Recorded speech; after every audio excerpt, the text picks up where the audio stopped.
Nous sommes le 18 septembre et donc on va revenir sur ces deux grandes offensives qui ont été coordonnées dans la région de Kherson ainsi qu'au nord-est autour de Kharkiv et Izium. Ce qui a conduit à la première vraie bataille perdue avec dislocation d'un appareil militaire depuis le début de la guerre, quel que soit le camp, et la Russie a perdu plus de 500 équipements militaires dans les 7 derniers jours. Je vous avais dit dans la dernière vidéo que l'on entrait dans une nouvelle phase de la guerre, et bien c'est confirmé puisque la guerre de mouvement reprend et cela se fait au profit de l'Ukraine. Avant de continuer, je vous rappelle que ces vidéos sont sponsorisées et que la totalité de l'argent qui vient des sponsors est donc reversée à des actions humanitaires et exceptionnellement aujourd'hui ce ne sera pas au profit de l'Ukraine mais au profit de l'Arménie. Et donc aujourd'hui notre sponsor c'est NordVPN, le protecteur de votre ordinateur. Si vous vous connectez par exemple sur un Wi-Fi public, par exemple dans un aéroport ou un hôtel, il y a un risque important de voir un pirate intercepter votre flux de données. Donc NordVPN sécurise votre connexion en cryptant votre flux d'une manière très simple puisqu'il suffit de choisir l'emplacement derrière lequel on souhaite apparaître et cela permet d'interdire toute interception mais aussi de garantir votre anonymat sur Internet. NordVPN bloque aussi les menaces comme les ransomware ou les pubs intrusives et ça seront vraiment les 3 risques principaux quand on est sur Internet. En plus, il existe désormais le pack avec également NordPass qui gère tous vos mots de passe et les sécurise, ainsi que NordLocker qui permet de stocker les données en ligne dans un répertoire crypté. NordVPN est disponible sur ordinateur, sur téléphone portable, sur tablette, donc foncez et bénéficiez d'une offre exceptionnelle en suivant le lien qui est en description de cette vidéo, nordvpn.com/titelman et naviguez en toute sécurité, ce qui est bien utile pour moi en ce moment. On retourne à l'Ukraine avec d'abord ce constat. Ça fait maintenant plusieurs mois que je vous parle de ce fameux croisement des courbes, du moment où l'Ukraine ne se contenterait plus de résister, mais elle pourrait être dominante. On avait vu qu'elle résistait plus qu'honorablement, puisque la Russie n'avait progressé que de 1000 km² en cumulant les mois de juin, juillet et août. C'est-à-dire que finalement il y avait quand même un équilibre qui s'était établi à ce moment-là. La Russie ne progressait plus. J'avais évoqué dans la dernière vidéo que l'Ukraine pourrait prendre l'avantage dans le courant du mois de septembre, et c'est simplement mathématique par rapport à ce qu'on observait. Il y avait cette stabilisation. L'Ukraine a maintenant les moyens de partir à l'offensive. Donc je vous avais expliqué de quelle manière l'Ukraine avait communiqué sur sa volonté de reprendre la région de Kherson, ce qui avait amené la Russie à envoyer des renforts sur la rive droite du Dniepr jusqu'à atteindre une force de 25 000 hommes, bien armés, bien entraînés, certainement l'élite de ce qu'il reste de l'armée russe qui ont été envoyés à cet endroit-là. Le premier point, c'est que ce sont autant d'hommes et d'équipements qui ont été soustraits aux autres fronts. L'Ukraine, de son côté, elle a attendu que ces renforts aient passé le Dniepr pour commencer à s'en prendre au ravitaillement des Russes en coupant totalement les ponts qui permettaient à la logistique d'acheminer du matériel vers le front sur la rive droite du Dniepr. Et tout ça était possible notamment grâce aux missiles HIMARS américains que la défense aérienne russe est totalement incapable d'arrêter. Et ça aussi, c'est un grand étonnement. Donc pendant tout le mois d'août, l'Ukraine a fait en sorte de réduire les capacités de commandement et de combat en détruisant des dizaines de dépôts de munitions. Vous voyez cette carte sur le mois d'août dans laquelle plus de 200 cibles ont été détruites grâce aux HIMARS. Et on constate évidemment cette forte concentration dans la zone de Kherson. Le but pour l'Ukraine, c'est d'interdire un approvisionnement normal du front, parce qu'il faut réaliser qu'un BTG, c'est-à-dire en français c'est les groupes tactiques interarmés, c'est à peu près 800 hommes, et ça a besoin, quand c'est en train de se battre, de 50 camions de ravitaillement tous les 3 à 5 jours. Or, il y a 25 000 hommes dans cette zone, et les approvisionnements ne peuvent plus se faire par la route, par les trains, il doit se faire par des barges que l'Ukraine n'arrête pas de viser. Donc la Russie est totalement incapable de faire passer 500 camions par jour pour approvisionner son front. Donc on arrive au 29 août et au lancement d'une offensive ukrainienne, avec d'abord cette préparation d'artillerie qui a été intense, des bombardements aériens, et enfin ces raids sur des positions russes. Comme par exemple ici, vous voyez, on parle vraiment de raids, c'est rapide, ils encerclent, il y a une grande vitesse, il y a une grande puissance de feu, il y a beaucoup de mobilité, et donc les Russes qui sont dans ce hameau sont encerclés, sont incapables de riposter étant donné cette puissance de feu, et on a même des soldats russes qui sortent le drapeau blanc, ces masses de chars, ce sont d'ailleurs les premières fois qu'on voit des masses de chars aussi importantes dans cette guerre, ça ressemble presque à des images de la Deuxième Guerre mondiale. Et là, les Ukrainiens, ils commencent à avancer, notamment sur le nord de cette poche de Kherson. Donc, il faut pas croire que tout soit facile, puisque à certains endroits, les Russes sont bien armés, bien entraînés, et on voit quand même ces images de combat du côté des Russes, et également quelques chars ukrainiens détruits, mais globalement, on a quand même une ligne de défense russe qui cède sur plusieurs points, et il faut bien comprendre que l'Ukraine n'ont pas pour objectif de reprendre cette zone. L'objectif, c'est pas d'avancer et de gaspiller des hommes, ils veulent entraîner des combats, ils veulent que ces combats soient intenses, ce qui va obliger les Russes à utiliser toutes leurs munitions, et que le front s'effondre tout naturellement, tout seul, ce qui pourrait arriver d'ici quelques jours, quelques semaines, selon les analystes, parce que la réalité, c'est que les 25 000 hommes ne peuvent pas être approvisionnés, et donc, a priori, il y aurait déjà des discussions pour leur reddition. Donc ceux qui vont pas être capables de retraverser à la nage, parce que le Dniepr fait quand même 1 km de large, il faut s'attendre à avoir 10 000, 15 000 prisonniers russes dans les prochaines semaines. Ce qui est marquant également, c'est la disparition totale de l'aviation russe, puisque la défense aérienne ukrainienne est désormais très efficace, que les avions russes ont pour partie dû évacuer la Crimée, où ils étaient à portée de tir, on l'a vu dans les semaines précédentes, et à l'inverse, on n'a jamais vu autant d'images d'avions ukrainiens. Donc là, c'est juste une sélection de quelques vidéos qui sont filmées par des gens dans leur voiture, donc des dashcams, donc pas des images officielles. On voit réellement énormément de remontées de ce type. Accessoirement, la défense aérienne russe, qui était déjà pas très efficace face aux missiles, a été en partie détruite par la disponibilité possibilité pour les Ukrainiens des AGM-88 qui sont des missiles anti-radar qui ont été fournis par les Américains et qu'ils ont pu intégrer sur leur MiG-29 et également sur des Sukhoi 27. Et donc la destruction de cette capacité de défense aérienne, c'est aussi pour ça qu'on a autant d'avions de chasse ukrainiens et d'hélicoptères ukrainiens qui se permettent de repartir au combat. Donc en un mot, sur ce front, retenez qu'on a l'élite de l'armée russe qui va bientôt arriver à bout de munitions, qui ne dispose pas de soutien et qui ne peut pas reculer puisque le Dniepr est beaucoup trop large. Donc c'est qu'une question de temps avant qu'on soit face à un désastre militaire russe dans la région. Si on passe à l'autre extrémité du front, vers Kharkiv, dans la dernière vidéo, je vous avais parlé d'attaques ukrainiennes vers Izium et Lysychansk, dans lesquelles les Ukrainiens s'étaient ensuite vite retirés, et je vous ai dit que j'avais pas compris pourquoi. En réalité, j'avais quelques informations de combattants sur le terrain, et je pouvais pas vous dire tout ce que je savais, donc en réalité, ça a été 2 tests. C'est-à-dire qu'ils ont avancé pour voir s'il y avait du répondant en face, parce que les Ukrainiens avaient constaté que ce front avait été particulièrement dégarni pour renforcer Kherson. Et donc en août, ils ont été voir avec des éclaireurs, et en effet, ils ont constaté que ces fronts étaient mûrs, mais les Ukrainiens qui avançaient sont un peu emballés, ont été plus loin que prévu, puisque la résistance était faible, et c'est pour ça qu'ils ont ensuite reculé. Donc l'Ukraine a réellement lancé sa vraie offensive dans l'oblast de Kharkiv, et contrairement à Kherson, on est là sur une vraie course de vitesse. Les Ukrainiens ont complètement renversé le dispositif russe. Par exemple, la première armée de chars de la garde, c'est une troupe d'élite, ils ont les meilleurs chars modernisés. Leur rôle, c'est de défendre Moscou en cas d'attaque de l'OTAN. Donc ils sont même pas censés être déployés dans de telles proportions à l'étranger. 90% de cette armée qui avait été déployée dans la région aurait été totalement détruite. On constate dans un premier temps des avancées ukrainiennes sur la ville de Kupiansk, qui est un nœud absolument fondamental en termes de logistique au profit des Russes qui alimentent normalement tout le front dans le Donbass. Et dans un deuxième temps, il y a eu des avancées sur le sud pour encercler Izium, et la même chose vers le nord, ce qui a amené à l'effondrement total et non organisé de toute l'armée russe sur tout l'oblast de Kharkiv. On a une quantité invraisemblable d'images de combats d'infanterie, comme ici dans les bois, ici également où des Ukrainiens font fuir ces soldats russes qui étaient retranchés, mais aussi des destructions de matériel russe et des images de Russes en fuite, comme par exemple, vous voyez ce char qui largue ses pauvres passagers et qui finit par se planter dans un arbre. L'avancée ukrainienne, elle est tellement rapide que les Russes n'ont même pas le temps de poser des mines, ni d'évacuer leurs équipements ou de construire de nouvelles lignes de défense. Pour vous donner un ordre d'idée de la vitesse qu'on est en train d'observer, la première bataille d'Izium, elle a duré plus d'1 mois. La deuxième bataille d'Izium, elle a duré 1 jour, pour un centre logistique absolument fondamental pour toute la Russie. Donc les chiffres sont hallucinants. On dénombre 691 véhicules perdus par la Russie, juste avec ce qu'on a en OSINT, donc ce qu'on remonte sur Internet, dans ces 2 offensives, dont 384 équipements capturés, en ne parlant que de la partie émergée, encore une fois, de ce qu'on voit sur Internet. Du côté ukrainien, les Russes qui ont partagé beaucoup d'images pour montrer, regardez, c'est un échec, ils sont en train de gaspiller leurs forces, les Russes n'ont pu prouver, n'ont pu montrer que 71 véhicules ukrainiens perdus sur la période. 692 versus 71. Donc, outre les matériels de combat comme les chars, les BTR par dizaines, il y a aussi un élément qui est plus gênant sur le long terme, c'est la capture des centres de commandement avec tous les documents, dont les clés de chiffrage des équipements, les modes d'emploi, par exemple ici vous avez un Orlandis qui est encore dans sa boîte avec tous les détails de son fonctionnement, il y a des véhicules de commandement qui sont en état de marche, on a des équipements de guerre électronique, comme le pod de ce Sukhoi 30 SM, donc un avion de chasse russe qui avait été abattu apparemment depuis plusieurs semaines, mais que les Russes n'avaient pas jugé utile de rapatrier. Ici, c'est un véhicule de brouillage qui s'appelle le R934 BVM, que l'on voit ici déployé, et également tous les systèmes de communication satellite. Les conséquences de la capture de tous ces équipements, elle est absolument stratégique. Et ça veut dire aussi que les armées qui sont équipées de matériel d'origine russe vont être dans l'incapacité de représenter une menace pour tout pays qui serait équipé de matériel occidental, pas juste maintenant, mais sur plusieurs décennies. Les implications, elles sont stratégiques et sont pas encore mesurables. Et c'est un petit peu comme, je sais pas si vous savez, mais à l'époque, il y avait beaucoup de pilotes de chasse soviétiques qui fuyaient le bloc de l'Est pour venir s'échapper. On avait des avions de chasse avec leurs pilotes qui venaient par exemple se poser au Japon, en Israël.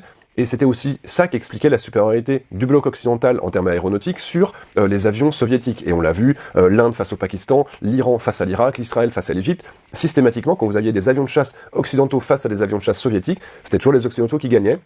Là, il faut peut-être s'attendre à peu près à la même chose. La capture de tous ces équipements va permettre aux Occidentaux de préparer des contre-mesures. Il y aura plus de brouillage possible, il y aura plus de communication possible. La guerre électronique russe n'existera plus dans les prochaines années. Donc, il faut clairement s'attendre à un effondrement de l'industrie militaire russe à l'export, puisque plus personne ne va vouloir acheter ces équipements. Ce qui va s'ajouter au constat, par exemple, sur les hélicoptères, on a vu qu'ils n'étaient pas à la hauteur, ce qui fait que beaucoup de pays, dont la Chine, l'Inde, les Philippines, etc., ont annulé leurs contrats avec des hélicoptères russes parce qu'ils voyaient que c'était pas à la hauteur.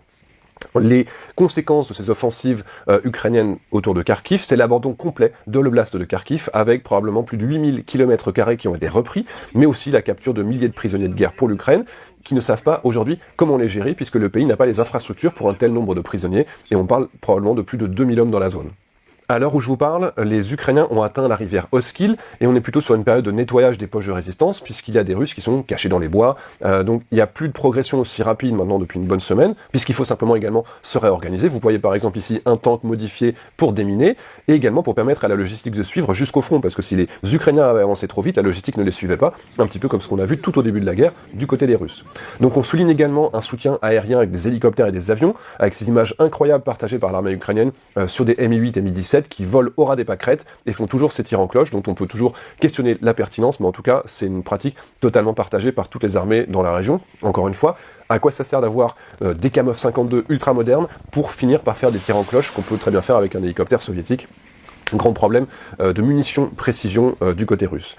Oskil, donc la rivière Oskil a été franchie avec une tête de pont notamment sur les villages de Studenok et Sosnové qui ont été repris par les Ukrainiens et donc il y a déjà une tête de pont qui permettra de continuer par la suite. Pour les conséquences militaires de cette victoire, donc il faut souligner la dimension logistique également, car le front du Donbass ne peut plus être alimenté via les routes directes depuis le hub de Belgorod qui sont en Russie et donc les matériels qui passaient par Belgorod doivent désormais faire un détour de plus de 500 km pour rester en zone sécurisée. Donc logiquement, le rythme de livraison va se ralentir alors que la logistique était déjà le point faible des Russes. Et la vraie question c'est est-ce que les Russes vont être capables de maintenir une intensité de combat aussi importante, d'autant que la multiplication des actions de résistance, y compris en Russie, s'observe avec ces trains qui ont déraillé suite à ces sabotages en Russie. Donc a priori il y a des groupes opposés à la guerre en Russie qui participent à ces sabotages maintenant depuis plusieurs mois. La réponse russe à l'offensive de Kharkiv, ça a été le bombardement sur la ville de Kharkiv de manière complètement aléatoire. On voit ici énormément d'attaques sur des zones résidentielles, également la destruction de centrales électriques un petit peu partout dans le pays, ce qui a provoqué des coupures d'eau et des coupures d'électricité chez une partie de la population. Donc soyons clairs, c'est ce qu'on appelle des actes terroristes. Et on redoutait par exemple que l'État islamique attaque un barrage en Irak à l'époque, il y a quelques années, et aujourd'hui c'est ce que fait la Russie. Donc accessoirement, ce bombardement sur un barrage hydroélectrique a provoqué du coup la montée des eaux, ça fait des inondations chez la population, mais aussi tous les pontons qui avaient pu être placés sur la rivière Inulets, notamment dans la région de Kherson, ont été balayés. On voit ici beaucoup de débris, on voit des passerelles qui ont été arrachées, c'est des civils ici qui filment, mais on peut se douter que ça va aussi réduire la capacité des Russes de se déplacer eux-mêmes dans cette zone, donc ils voulaient viser les civils. La conséquence également est militaire contre eux.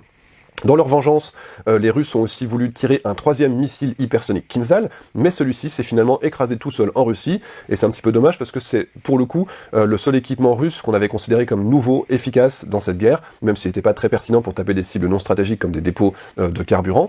Donc vous voyez ici les débris, on reconnaît bien les similitudes, et le missile a fini par exploser ultérieurement, et a fait 6 blessés, notamment parmi les démineurs russes qui essayaient de le désamorcer.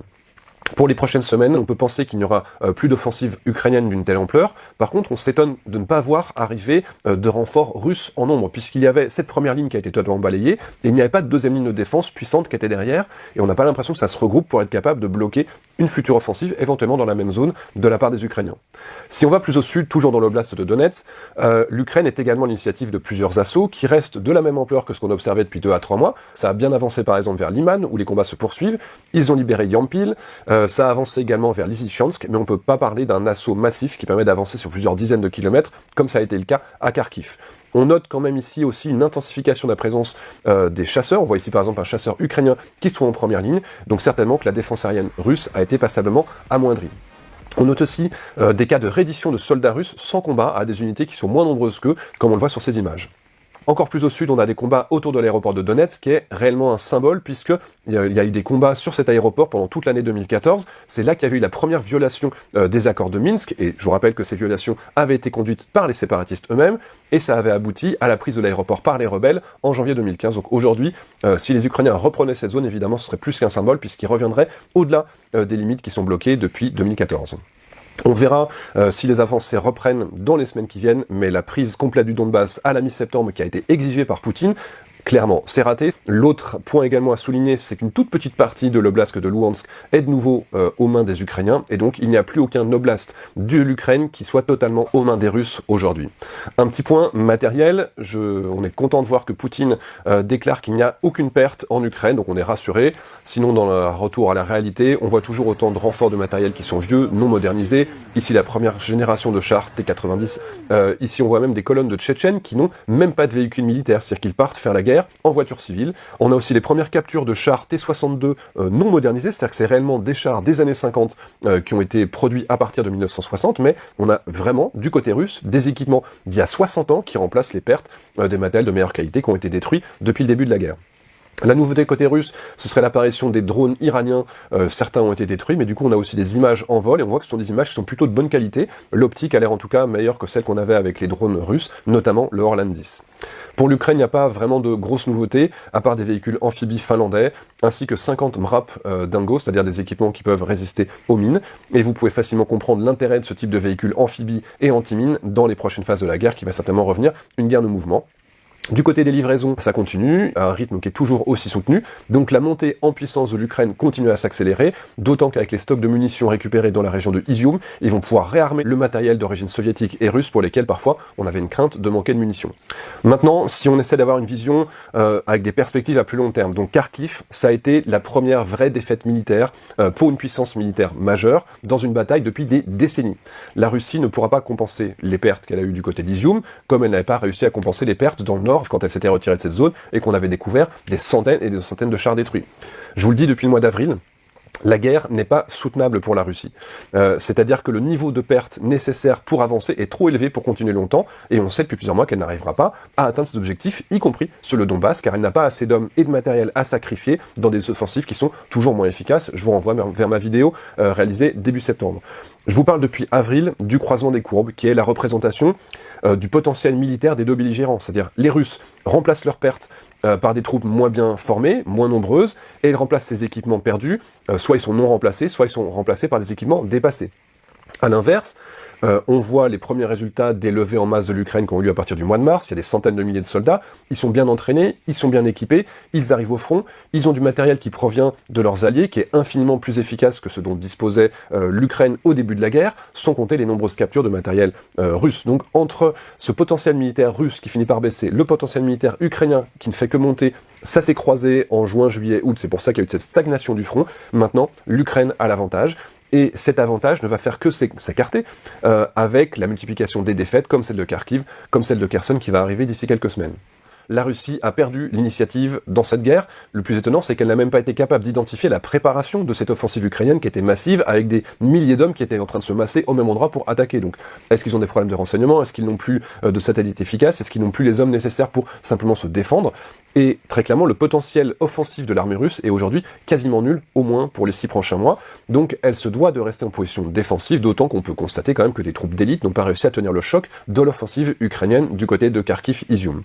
Donc, si on cumule le retrait russe du nord de Kiev avec ce qui s'est passé dans ces 3 dernières semaines, ce sont 60 000 km² dont les Russes ont été chassés par les Ukrainiens, donc il en reste à peu près autant à reprendre.